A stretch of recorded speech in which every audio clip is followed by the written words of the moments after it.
Many have said this year's race for president will be a battle between two disliked candidates. Several polls have already indicated that, including this newest one. A polling company surveyed more than 850 registered voters asking if they'd rather vote for Donald Trump, Hillary Clinton, or a meteor hitting the Earth. 13% would rather have a giant meteor hit the planet than have to vote for either candidate. 43% said they'll vote for Clinton, 38% opting for Trump. 7% couldn't make up their mind. Donald Trump created a firestorm on social media Saturday. He tweeted this photo of Hillary Clinton with the words "most corrupt candidate ever." Those words were written inside the shape similar to the Star of David. Within an hour, the hashtag Star of David was trending, with many calling the tweet anti-Semitic. Trump took down the original tweet, replacing it with this one. Same message, but replaced the Star of David with a circle. We begin with breaking news. More than a dozen hostages and terrorists are dead when a day-long siege at a restaurant in Bangladesh ended overnight. Bangladeshi troops stormed the building where heavily armed militants held several people, including some foreigners. One gunman was captured. The restaurant was in Dhaka, the capital, just 1 mile from the U.S. Embassy there. Jonathan Vigliotti has the latest. The moment Bangladeshi forces stormed the restaurant was captured from a nearby apartment. As residents took shelter, on the ground, troops carried out a coordinated counterattack, breaking through walls and doors. Military officials say in the end, at least 6 militants were killed and 13 hostages rescued. But police say 20 civilians were found brutally murdered, many of them stabbed to death. The 12-hour standoff began Friday night when at least 8 gunmen opened fire in the upscale restaurant located in the diplomatic zone of Dhaka, the country's capital city. Witnesses say the men shouted "God is great" before detonating several explosives. Restaurant owner Suman Reza said he escaped by running to the roof of the building. Survivors who were injured were rushed to local hospitals in the back of pickups. This man's nephew was among those held hostage. They were able to communicate through text. He told us to convey that police should not fire. If they fire, we will kill you, he said. It's unclear if his nephew was among those rescued. The Islamic State was quick to claim responsibility for this latest attack, but U.S. officials believe al-Qaeda may have been involved. And the restaurant was popular with Westerners, which likely made it a key target. An Army official says all 20 victims were foreigners. 2 police officers were also killed in the standoff. A gunman killed 5 people and injured at least 20 others today when he started shooting in a cafe in northern Serbia. The man killed his wife and another woman before randomly shooting at other occupants of the cafe. Serbia's interior minister said the cafe guests eventually managed to grab the weapon from the man's hands when he tried to run away. The suspect has been arrested. There's a lot of people living in Castle Rock going to be calling their insurance companies after large hail shattered windows and dented their cars. Denver 7's Adam Hammond is live in Castle Rock tonight. And Adam, some neighborhoods, they got hit hard. That's right. We're here at an apartment complex in Castle Rock. A lot of damage concentrated in one spot here because there are a lot of windows, a lot of cars. Take a look at this car. The back window completely shattered out. And I don't know if you can see these huge raindrops that are falling right now. A lot of people are out here trying to cover up these exposed areas. But this person may not even know what waits for them when they get home. And when this rain falling and more heavy rain coming, that's not going to be a good combo inside this car right here. Take a look at this video that we got for you earlier today. The hail did extensive damage to windows and roofs all around here. That hailstorm moved through Castle Rock early this afternoon when people were about to get off work. Imagine coming home to this scene. Car windows completely shattered out. Almost every car left outside in some neighborhoods were destroyed. Listen to these people who were taken by surprise by this storm. Listen. It came down in buckets. The hail was bigger than golf balls, and there was not a thing you could do. It destroyed all my plants. My radar app alerted me that there was a thunderstorm and hail headed my direction, and about 30 seconds later it started pounding down. I thought there was a tornado coming, and so I ran to the windows, and the hail was just busting through the windows, and I could see my neighbor's car over here getting destroyed, and a lot of the other houses here just getting drilled with hail. That was Garrett Kaufman talking right there. He said he thinks he has about $10,000 in damage from the hail. And so now you know there's going to be a race to contact those insurance companies. But we know from some viewers in Highlands Ranch where the same thing happened just a few weeks ago, they still have not had those insurance inspectors out because there's a waiting list. So the people here could be in for a surprise when they contact those insurance companies tomorrow.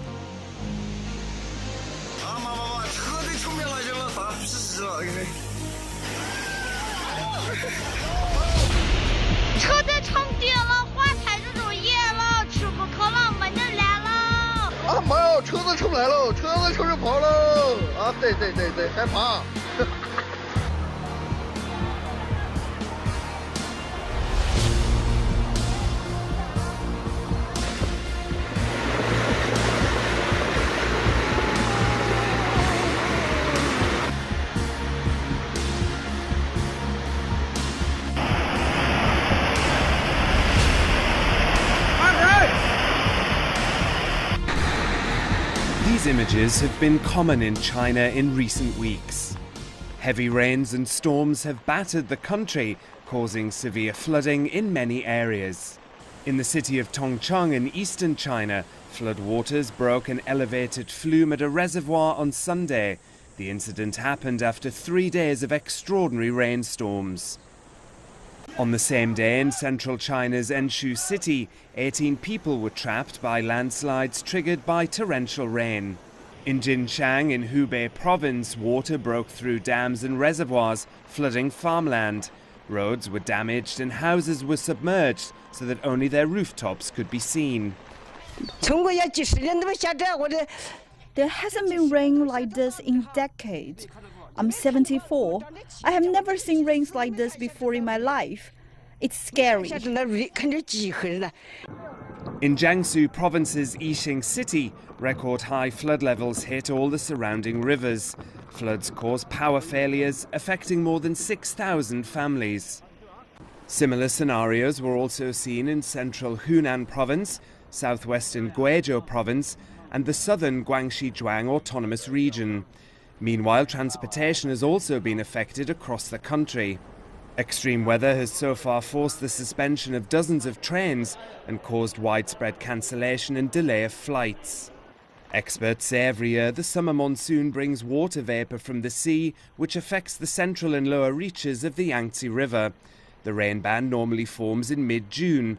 Rainfall will continue for some days before it moves north.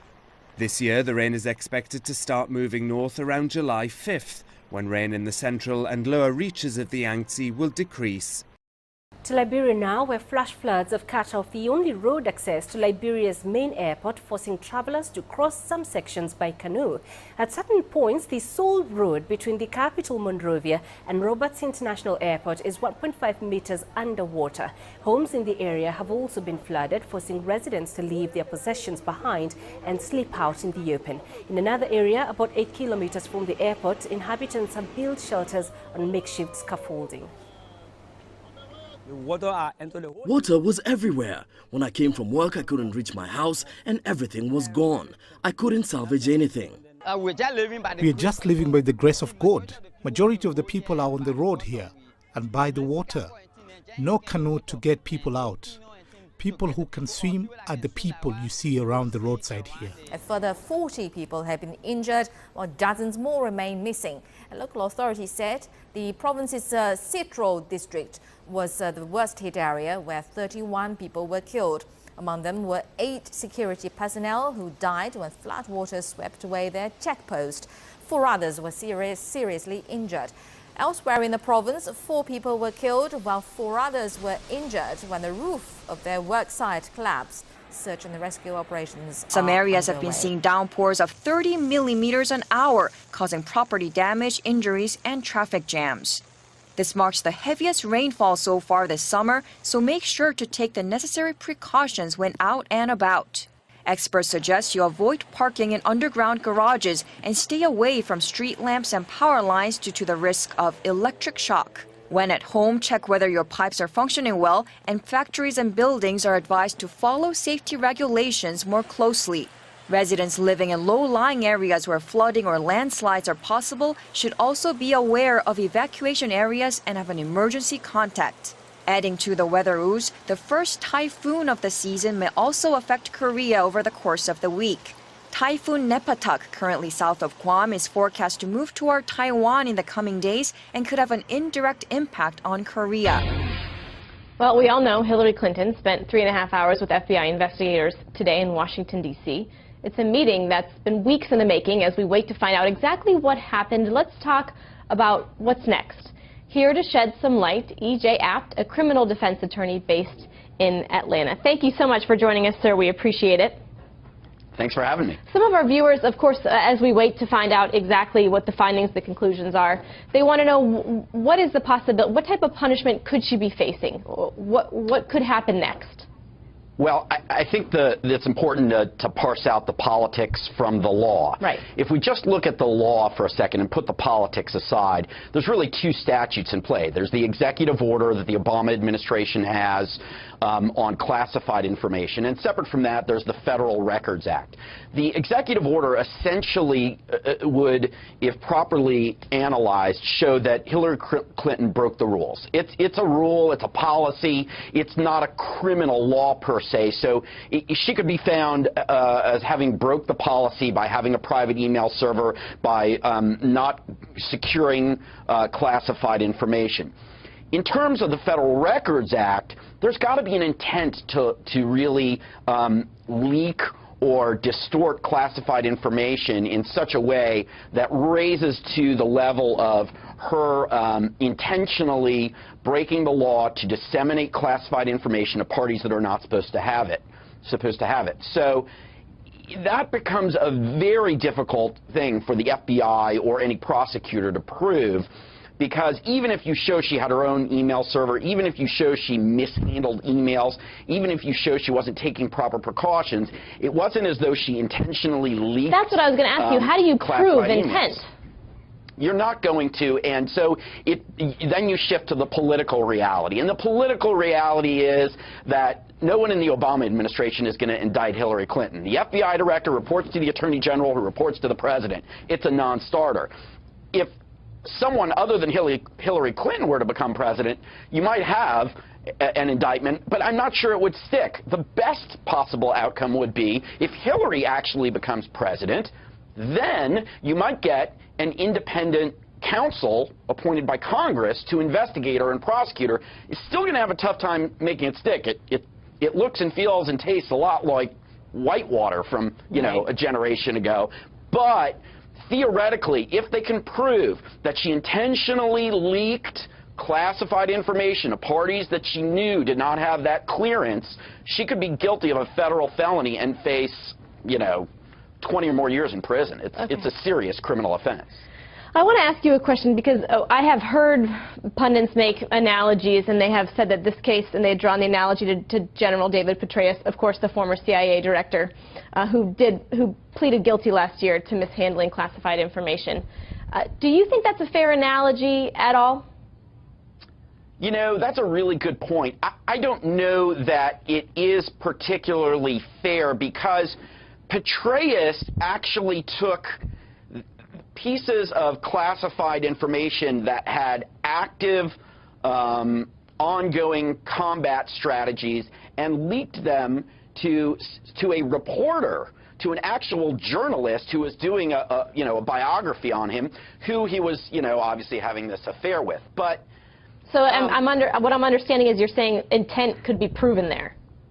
Yeah, I think there's more of an intent there, because he knows that that's actionable intelligence, and he's giving it to someone who's at least in name, in the press. But if Hillary Clinton knew that she had her own server, which she knew perhaps was unprotected.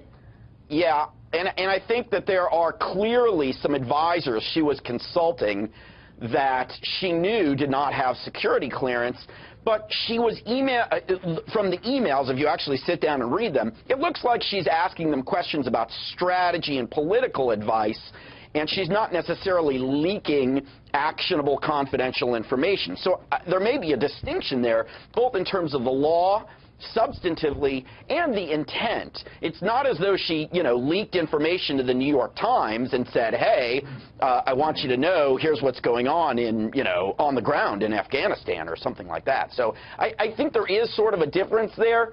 But again, if we're really talking about fairness, maybe the best thing that could happen if she becomes president is an independent counsel gets appointed, let that person investigate, let that person use their prosecutorial discretion and decide, do we present this to a grand jury or do we not? Jesus Christ! You think you're a lady, Hillary Clinton? That's it! What? Hillary Clinton, the 42nd president. Oh, she'd be the 43rd president. What? Hillary Clinton, the 42nd president. It's the kind of thing I was hearing only in whispers from journalists and political types about Donald Trump's real, hidden, deeply embedded motivation. But now, some pundits are saying it out in the open, such as New Yorker writer Mark Singer. Donald Trump does not want to be the President of the United States. On CNBC, Wall Street Journal columnist Holman Jenkins offered a similar analysis.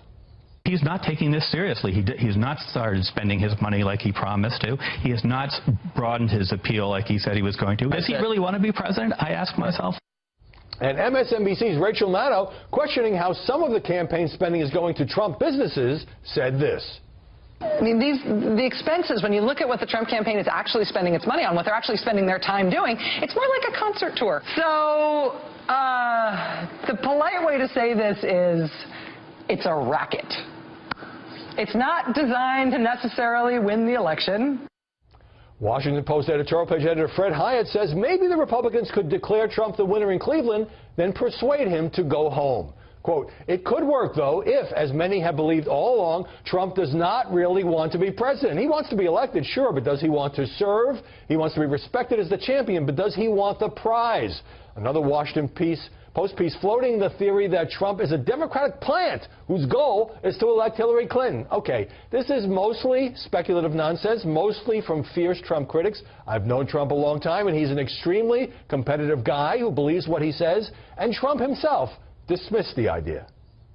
Faced a lot of criticism out there for people saying that your motivations are really about your brand. No, I don't care. I don't care about it. If it was about my brand, I wouldn't have done this. Now, did he originally think he'd get to the White House? Well, he told me in our first Media Buzz interview last year that his chances of winning the GOP nomination were 15 to 20%. Is he making mistakes that cause people to doubt his strategy? Sure.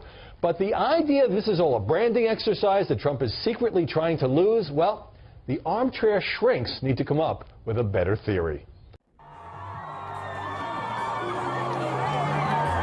A lot of excitement outside the U.S. Supreme Court on Monday. The High Court ruling Texas lawmakers went too far by imposing unnecessary regulations that had forced most of the state's abortion clinics to close. Against ISIL, the militants have struck back against Baghdad with bombings that killed at least 126 people. It comes within a week of the recapture of Fallujah by government forces, and it's the worst attack this year in Iraq's capital. CCTV's Jack Barton is in Baghdad. It's the fasting month of Ramadan here, so the streets are virtually empty during the daytime. Most of the shops shuttered. They really only begin to open in the evening, after sunset, when people come out to take a meal, to meet with their friends, to go shopping. And it seems that the bombers really chose the busiest time of the evening to launch their attacks. There were two, a smaller one in North Baghdad, a big one in central Baghdad, just a few hundred meters from where I'm speaking, both of them in predominantly Shia neighborhoods. I was at the central Baghdad site a short time ago. A lot of grief, a lot of anger about what they perceive to be failures in the security system here, but still many, many bodies being taken out of that building almost 24 hours after the bomb there went off. So it's very clear that that death toll is likely to climb much higher. And this is a clear signal that even though ISIL is losing a lot of ground on the battlefield, they still have the capability to strike with suicide attacks at the most vulnerable people, the innocent civilians. We're also continuing to monitor a situation developing right now in New York City. The bomb squad is on a scene there in Central Park after an explosion injured one person. Police are still trying to figure out what caused the explosion. Could fireworks this holiday weekend have anything to do with it? A teenager is in surgery, we understand, after part of his leg was severed in that blast. I have no idea what it was. It sounded like a cannon. So that's why I thought it was like a 4th of July thing. All right, the area around the incident still closed, but the rest of the park remains open to the public. Much more right after this. The concerning thing is that law enforcement officials tell CNN it has IED components, and a witness says the victim appears to have stepped on it. What does this sound like to you? Well, we don't know yet, Brianna. There's so many possibilities here. They've cordoned off the area to keep other people out so the investigators can work. And you have probably the finest bomb technician investigators in the world in New York City, from the NYPD to FBI, ATF. They're outstanding. They work very closely together all the time. And I would expect them to gather the evidence, analyze it, and be able to come up with some idea of what type of device it was, what triggered it, and go from there with the investigation. So we'll await the report from the police commissioner, hopefully soon. All right, and I do want to let you guys know, because we are getting in some new information. Law enforcement sources are telling CNN that this appears to be some kind of homemade explosive material that was left in the area. And this is interesting because the male whose foot was severed was not involved. That is what sources are telling CNN. His friends were also cleared. Police believe that he stepped on the material and it exploded. So, Harry, what is your impression of what's happening here? Well, I'll tell you, Brianna, the fact that the park has not been evacuated tells me they know something we're not telling us yet. That because, especially it's Ramadan, we've had attacks in the last 2 weeks. The first thing the police would think is, listen, let's get everybody out of the park because we don't know if there's any more bombs laying around. Okay. Now, the fact is that the police had not done that. All right. So I tend to think that they know exactly what's going on here and that we're going to find out in the press conference. But, they probably feel very secure that there are no other bombs in the area, and that's why they haven't closed the park. So that's the only thing I can think of right now. So I think we're going to get some news from the police department when they come out in a half an hour or so saying that was the only bomb and this might be a firework. I'm not sure. Nobody really knows. But not evacuating the park is a big signal.